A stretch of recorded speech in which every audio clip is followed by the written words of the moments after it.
ሰላም እንዴት ለዚህ ሰዓት ደረሳችሁ? እኔ ደህና ነኝ፣ እግዚአብሔር ይመስገን። ዛሬ ይህንን ቪዲዮ የሰራሁበት ምክንያት አንድ የራሴ ምክንያት ስላለኝ ነው። ያ ምንድነው?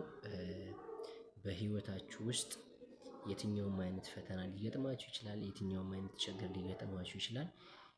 ያ ችግር ያ ፈተና ግን ሰው መሆናችሁን አያስተዋችሁም፣ ቅን መሆናችሁን አያስተዋችሁም።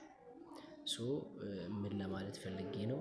ቅን ሁኑ፣ ከልብ ሰው ሁኑ ለማለት ያክል ነው። ከዛ ባለፈ ዛሬ እመቤታችን ናት፣ ወላዲተ አምላክ ቅድስተ ቅዱሳን ንጽሕተ ንጹሐን የምትዘከርበት ዕለቷ ነውና እና አጋጣሚ የራሴ የሆነ ነገር ነበረ እና ብቻ ያንን ነገር ትንሽ ግራ ስለገባኝ ስለጨነቀኝ ወደ ቤተክርስቲያን ሄጄ እመቤቴ ሆይ ብዬ ድንግል ማርያም አንቺ እርጂኝ፣ አንቺ ከፊቴ ቅደሚ ብዬ ጸልዬ ወደ ቤት ገባሁና ወደ መስሪያ ቤት ወደ ቢሮ መጣሁኝ።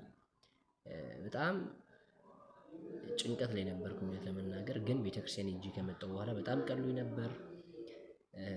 በጣም በቃ ሸክሜ ቀሎኝ ነበርና ምንም አልመሰለኝ ቤተክርስቲያን ሄጄ ከመጣሁ በኋላ ይገርማችኋል። ነገር ግን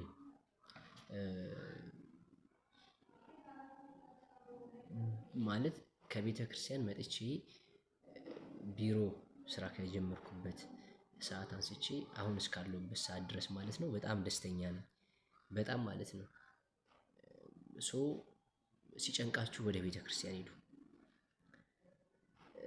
ሲከፋችሁ ወደ አምላካችሁ አልቅሱ። ሲጨንቃችሁ ወደ መንፈሳችሁ ሊታደስበት ወደሚችልበት ቤተ ክርስቲያን ሄዱ። ያ እናንተን ያረጋጋችኋል። ያ ችግራችሁን ይፈታላችኋል። ያ መፍትሄ ይሰጣችኋል። ከዛ ባለፈ ደግሞ ዛሬ በጣም ደስ ስላለኝ አንድ የምወደውን መዝሙር ልዘምርላችሁ። ድምፄ ሜቢ ሊያስቸግር ይችላል፣ ትንሽ እንትን ሊል ይችላል እና ትሰሙኛላችሁ ብዬ ተስፋ አደርጋለሁ። የመዝሙሩ ርዕስ መቼ አፈርኩኝ ከቶ፣ የዘማሪ ዲያቆን እስጢፋኖስ ይመስለኛል ባልሳሳት። ከቻላችሁ አብራችሁኝ ትዘምራላችሁ ማለት ነው።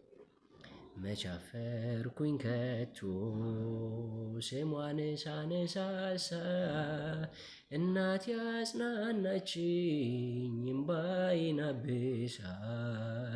ሁሌ አይረሳኝም የድንግል ውለታ፣ ለውጣልኛለች ሐዘኔን በደስታ። መቼ አፈርኩኝ ከቶ ስሟን ሳነሳሳ፣ እናቴ አጽናናችኝ እምባዬን አብሳ። ሁሌ አይረሳኝም የድንግል ውለታ፣ ለውጣልኛለች ሐዘኔን በደስታ። የሞት አጋንንቶች ዙሪያዬን ከበውት፣ ነፍሴን አስጨነቋት አጥብቀው ተዋጉኝ። ስሟ አለኝና አልተቋቋሙኝም፣ በወጥመዶቻቸው አልተጠለፍኩኝም። መቼ አፈርኩኝ ከቶ ስሟን ሳነሳሳ፣ እናቴ አጽናናችኝ እምባዬን አብሳ። ሁሌ አይረሳኝም የድንግል ውለታ፣ ለውጣልኛለች ሐዘኔን በደስታ። ያው ትንሽ መዝሙሩ አዝማችሁ ማቆስ ከዚህ ድረስ ነው።